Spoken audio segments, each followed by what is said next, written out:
10 দিন পর বিকেল 3টা থেকে চালু হয়েছে মোবাইল ইন্টারনেট সেবা।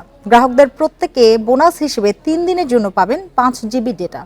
রোববার সকালে আগারগাঁওয়ে বিটিআরসিতে মোবাইল অপারেটরদের সঙ্গে বৈঠক শেষে ডাক, টেলিযোগাযোগ ও তথ্য প্রযুক্তি প্রতিমন্ত্রী জুনায়েদ আহমেদ পলক এসব কথা বলেন। তবে বন্ধ থাকবে ফেসবুক, টিকটক। কোটা সংস্কার আন্দোলনের কর্মসূচিতে দেশজুড়ে সংঘাত সহিংসতা ছড়িয়ে পড়লে গত 17 জুলাই মোবাইল ইন্টারনেট সেবা বন্ধ করে দেয়া হয়। পরিস্থিতির আরও অবনতি হলে পরদিন রাতে ব্রডব্যান্ড ইন্টারনেট পরিষেবাও বন্ধ হয়ে যায়। এরপর 10 দিন পুরো দেশেই মোবাইল ইন্টারনেট বিচ্ছিন্ন ছিল। সরকারের পক্ষ থেকে বলা হয়, ডেটা সেন্টারে আগুন দেওয়ার কারণে বিচ্ছিন্ন হয়েছে ইন্টারনেট।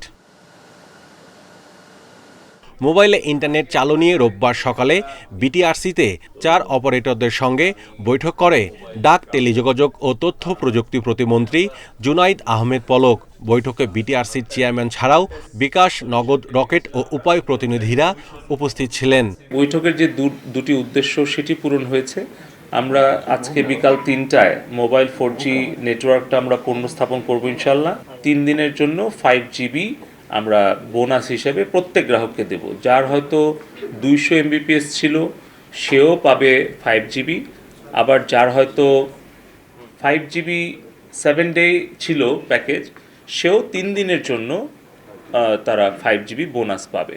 জনপ্রিয় সামাজিক যোগাযোগ মাধ্যম ফেসবুক, টিকটক দেশের সংবিধান আইন মেনে দায়িত্বশীল আচরণ করছে না বলে ক্ষোভ প্রকাশ করেন প্রতিমন্ত্রী। বলেন, 31 জুলাই তাদের কাছে ব্যাখ্যা চাওয়া হয়েছে।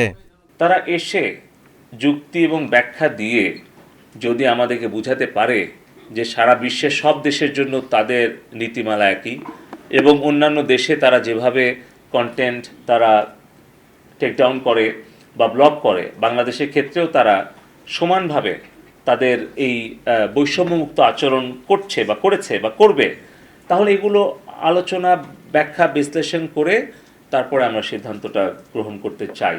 24 জুলাই সারা দেশেই পরীক্ষামূলকভাবে ব্রডব্যান্ড ইন্টারনেট চালু করা হয়। টেলিযোগাযোগ সচিব মহোদয় ছিলেন মাহমুদুল হাসান, ইন্ডিপেন্ডেন্ট নিউজ, ঢাকা।